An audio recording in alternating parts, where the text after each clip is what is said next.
এসেছে, বাংলাদেশের রক্ষা করতে একটি মানুষের লিডার এসেছে। বাংলাদেশকে কেউ যদি বিকে না দিতে পারে, কেউ যদি দোষ না করতে পারে, বাংলাদেশ রক্ষা করতে একটি মানুষ এসেছে। সেই একজন লিডার এসেছে।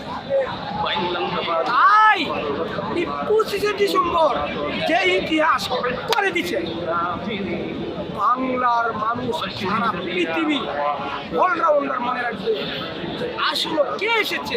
25শে ডিসেম্বর লিডার এসেছে। তাই বসুন্ধরা 300 কানাই কানাই কানাই যাত্রাবাড়িতে গাজীপুর কানাই কানাই পড়ে গেছে। একদম মানুষ এসেছে। যাই 25শে ডিসেম্বর প্রমাণ করে দিয়েছে আগামীতে বিএনপি 100% আসবে। আমরা বলেছিল তারেক রহমান আসবে না, তারেক রহমান বাংলাদেশে জীবন আসবে না। তাদের উদ্দেশ্যে আমি বলতে চাই, এতদিন তুমি আমাকে অনেক মানুষের টিটকারি করেছো।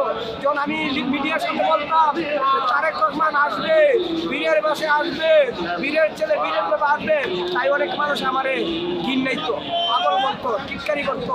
তাদেরকে বলবো, তোমরা এতদিন বলছো আমি শুনছি, আজকে তোমাদের বলে দেই, যারা যারা বলছো আমাদের নায়ক আসবে না, তারেক রহমান আসবে না, তোমরা আজকে দূর কাবিল্লা করতে পারবে। কারণ তোমাদের লজ্জা হওয়া উচিত।